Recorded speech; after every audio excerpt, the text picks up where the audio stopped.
আসসালামু আলাইকুম সবাইকে। আমাদের আজকের ভিডিওর টপিক ক্লায়েন্ট কমিউনিকেশন। তো এই ক্লায়েন্ট কমিউনিকেশন আমরা কিভাবে করব সেটাই আমরা আজকে দেখব, এবং একই সাথে আমরা এই টপিকের সাথে ক্লায়েন্ট কমিউনিকেশন এবং পিচিং এই দুইটা অংশই আমরা দেখব। আচ্ছা, এখন এই যে ক্লায়েন্ট কমিউনিকেশনের কথা আমরা বলছি, এটা আসলে কি জিনিস? খুব সহজভাবে ক্লায়েন্টের সাথে বা আমাদের যারা বায়ারদের সাথে প্রফেশনালভাবে মেসেজ, কল বা ভিডিও মিটিংয়ের মাধ্যমে কথা বলা, যেখানে ভাষা ভদ্রতা এবং স্পষ্টতা বজায় থাকে। তার মানে ক্লায়েন্টের সাথে আমরা কিভাবে যোগাযোগ করব, কোন কোন উপায়ে যোগাযোগ করব, কিভাবে কথাবার্তা বলবো, কিভাবে মিটিং করব, সেটাকেই ক্লায়েন্ট কমিউনিকেশন বলা হয়। আচ্ছা, আর পিচিং কি জিনিস? পিচিংটা হচ্ছে যে আমাদের স্কিল বা কাজ বা সার্ভিসকে এমনভাবে প্রেজেন্ট করব যাতে ক্লায়েন্ট বিশ্বাস করে, মানে আমাদের বিশ্বাস করে এবং কাজ দেয়। মানে পিচিংটা হচ্ছে যে আমি আমাদের কাজ বা সার্ভিস বা আমার যে সার্ভিস আছে সেটাকে আমি ক্লায়েন্টের সামনে কিভাবে উপস্থাপন করব। সো এই জন্য যখন আমরা কমিউনিকেট করি তখনই আমাদের এই পিচটা করতে হয়। সো এই জন্য কমিউনিকেশন এবং পিচিং দুইটি আমরা একসাথে রেখেছি। ওকে, আচ্ছা। সো এখন ইম্পর্টেন্সটা কি বা গুরুত্বটা কি? ইম্পর্টেন্স হচ্ছে, প্রথম বিষয় হচ্ছে যে ট্রাস্ট বিল্ডের জন্য এটা ভালো। ট্রাস্ট অবশ্যই, যদি আমাদের কমিউনিকেশন ভালো হয় এবং পিচিং ভালো হয় তাহলে ট্রাস্ট তৈরি হয় এবং বিশ্বাসযোগ্যতা তৈরি হয়।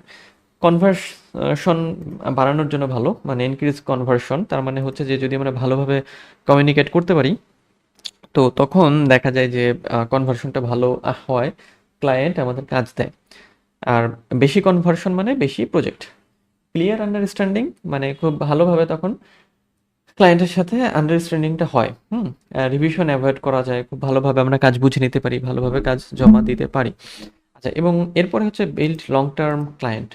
আমরা লং টার্ম ক্লায়েন্ট জেনারেট করতে পারি এখান থেকে, যদি আমাদের ক্লায়েন্ট কমিউনিকেশন এবং হচ্ছে যে পিচিংটা ভালো হয়। ওকে ওকে তো আমরা এখানে যেটা করি যে ইম্পর্টেন্সের ক্ষেত্রে এইগুলো আমাদের হচ্ছে যে কাজে লাগে অনেক। ওকে, আচ্ছা। এরপরে আমরা দেখি যে ইফেক্টিভ ক্লায়েন্ট কমিউনিকেশনের প্রিন্সিপালটা কি হবে। ওকে, আচ্ছা।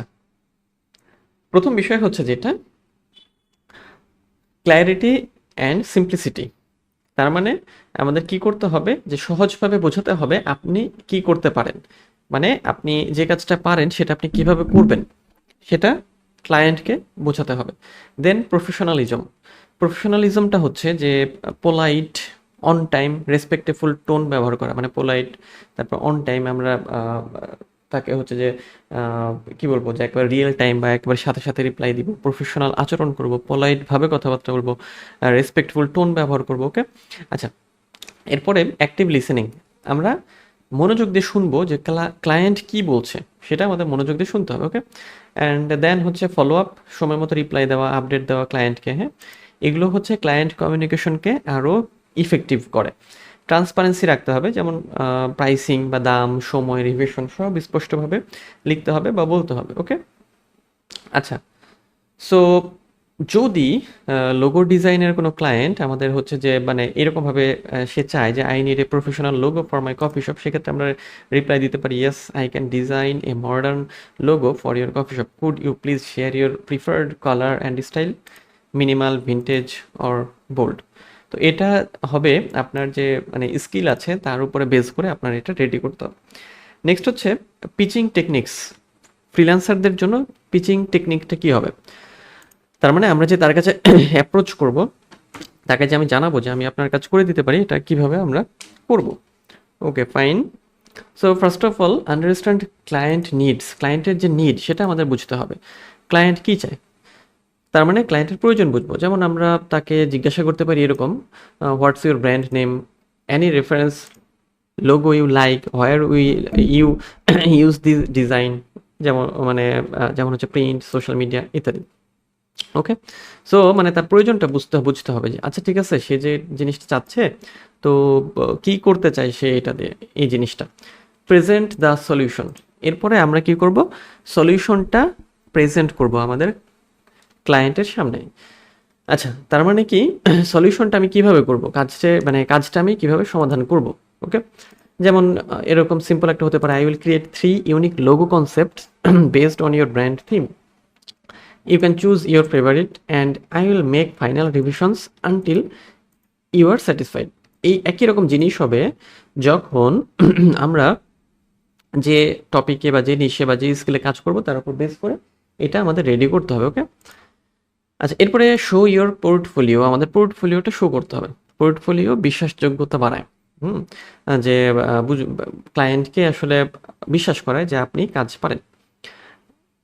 আর পোর্টফোলিও হচ্ছে ভিজুয়াল প্রুফ, মানে সব কিছুর আপনি যে যে কাজ করেছেন তার ভিজুয়াল প্রুফটাই হচ্ছে পোর্টফোলিও। ওকে, তো এই পোর্টফোলিও আমাদের শো করতে হয়। অফারে অ্যান্ড প্রাইসিং, এরপরে দাম এবং ডেলিভারি যেটা সেটা স্পষ্টভাবে বলতে হবে। ওকে, কল টু অ্যাকশন, সিটিএ, যেটা ক্লায়েন্টকে সিদ্ধান্তে আনতে হবে। যেমন হচ্ছে যে shall I start your first concept today, মানে তাকে একটা কিছু সে যেন করতে আগ্রহী হয়। কল টু অ্যাকশন যেটা, সেটাতে আমন্ত্রণ জানানো। আচ্ছা, এখন আমরা জানি যে এই যে ক্লায়েন্ট কমিউনিকেশন অ্যান্ড পিচিং এটা আমরা করব, তো এটা স্টেপ বাই স্টেপ ভাবে কিভাবে আমরা করতে পারি প্রসেসটা। ফার্স্ট হচ্ছে ইনিশিয়াল কন্ট্যাক্ট। ইনিশিয়াল কন্ট্যাক্ট কী জিনিস? ইনিশিয়াল কন্ট্যাক্টটা হচ্ছে যে আমরা ফাইবার, আপওয়ার্ক, ইমেল, ইনস্টাগ্রাম এই জায়গাগুলোতে কি পাবো? ক্লায়েন্ট পাবো, তাই না? এই জিনিসটাই হচ্ছে ইনিশিয়াল কন্ট্যাক্ট।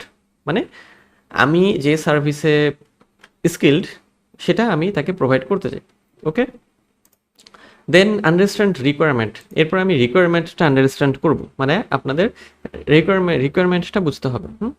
যে তার বিজনেস নেম কি, তারপর কোন কালার প্যালেট সে ব্যবহার করতে চায়, কোন ধরনের অডিয়েন্স সে হচ্ছে যে টার্গেট করতে চায়, ইত্যাদি ইত্যাদি। ওকে, নেক্সট প্রিপেয়ার ইউর পিচ। এরপরে আমাদের পিচটা রেডি করতে হবে যে আমরা কীভাবে তার কাছে অ্যাপ্রোচ করব।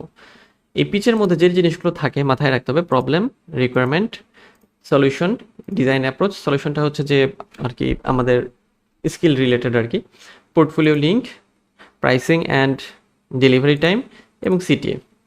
ওকে, এই জিনিসগুলো একটা পিচের মধ্যে অবশ্যই রাখতে হবে। যেমন একটা উদাহরণ দেখি আমরা, যে I understand you need a modern logo for your coffee brand. I will create three unique concepts based on your color preference and brand identity. You can see my previous works here. Portfolio দিয়ে দিলাম আমরা, price দিলাম, delivery দিলাম। Shall we begin with your first concept today? তার মানে এরপর একটা সিটিয়ে রেখে দিলাম যে আচ্ছা ঠিক আছে, আমরা কি এখন আমাদের কনসেপ্ট নিয়ে কাজ শুরু করতে পারি। আচ্ছা, দেন হচ্ছে স্টেপ 4 হচ্ছে ফলো আপ।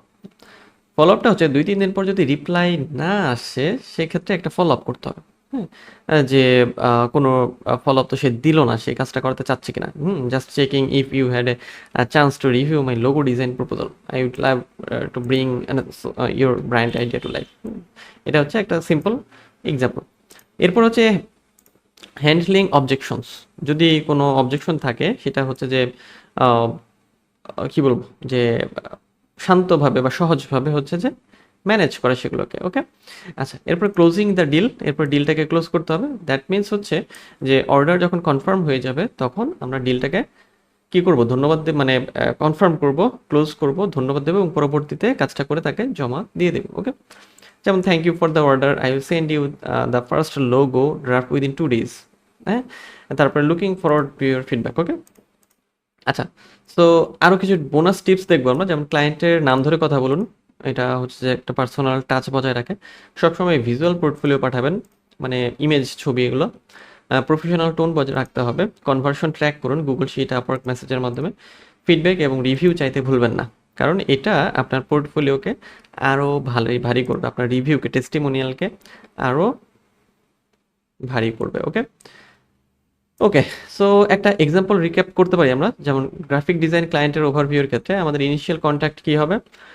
ইনিশিয়াল কন্ট্যাক্ট হচ্ছে শর্ট ইন্ট্রো মেসেজ। এক্সাম্পল হচ্ছে এটা, would you like to see my samples. Understand requirement, ask করা। Pitch preparation, solution, portfolio plus pricing. Follow up হচ্ছে জেন্টাল রিমাইন্ডার দেওয়া। Objection handling, provide justification, closing deal, confirm order. Okay, আচ্ছা, fine. So কনক্লুশনে আমরা বলতে পারি যে effective communication মানে হলো প্রফেশনাল ইমপ্রেশন, আর স্মার্ট পিচিং মানে হলো more client and better rates. Okay, আর প্রপার ফলো আপ মানে লং টার্ম সাকসেস। তাহলে একজন ফ্রিল্যান্সারের জন্য ক্লায়েন্ট কমিউনিকেশন এবং পিচিংটা সবচেয়ে গুরুত্বপূর্ণ। আচ্ছা, তার মানে আপনি যদি কাজ ভালো পারেন কিন্তু ক্লায়েন্টের সাথে কথা বলতে পারেন না বা কমিউনিকেশন করতে পারেন না, সেক্ষেত্রে কাজ পাওয়াটা কঠিন। সো আমাদের ক্লায়েন্ট কমিউনিকেশনটা জানতে হবে। এটা একদিনে হবে না, আপনি প্র্যাকটিস করবেন। প্র্যাকটিস করতে করতে দেখবেন যে এর উপরে আপনার দক্ষতা চলে এসেছে। সো তখন আপনি কি করতে পারবেন, যে খুব সহজেই ক্লায়েন্টদের সাথে কথাবার্তা বলতে পারবেন এবং অনেক বেশি সেল জেনারেট করতে পারবেন। ওকে?